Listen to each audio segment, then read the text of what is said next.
नमस्कार, आपण पाहत आहे भांडा फोड न्यूज. एका दमात भ्रष्टाचारी कोमात.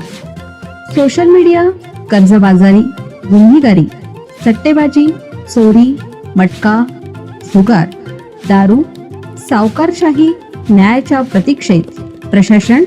भांडाफोड न्यूज. एका दमात भ्रष्टाचारी कोमात. शोभायात्रेतून बेपत्ता चिमुरड्याचा दुसऱ्या दिवशी मृतदेह. नागपुरात खळबळ. नागपूरमध्ये हनुमान जयंतीच्या उत्सवावर काळीछाया पसरवणारी धक्कादायक घटना समोर आली. शोभायात्रेत सहभागी झालेला 14 वर्षीय अथर्व नानोरे हा चिमुरडा अचानक बेपत्ता झाला आणि दुसऱ्याच दिवशी त्याचा मृतदेह सापडल्याने शहरात एकच खळबळ उडाली.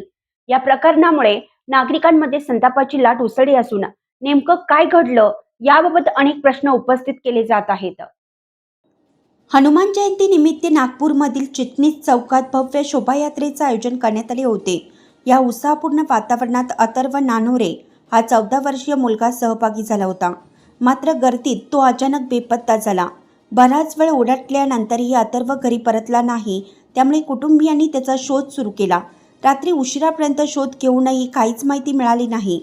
शुक्रवारी सकाळपर्यंत मुलाचा ठावठिकाणा न लागल्याने गट्टी खदान परिसरातील नागरिक संतप्त झाले. पोलिसांच्या तपासातील दिरंगाईवर प्रश्न उपस्थित करत त्यांनी आंदोलन छेडलं. दरम्यान कळमेश्वर जवळील भरतवाडा परिसरात एका मुलाचा मृतदेह आढळल्याची माहिती समोर आली. पोलिसांनी घटनास्थळी धाव घेत ओळख पटवली असता तो मृतदेह अथर्व नानोरे याचाच असल्याचं स्पष्ट झालं. अथर्वचा मृत्यू नेमका कशामुळे झाला, हा अपघात आहे की घातपात, याबाबत अद्याप स्पष्टता नाही. पोलीस आता CCTV फुटेज आणि प्रत्यक्षदर्शीच्या आधारे सखोल तपास करत आहेत.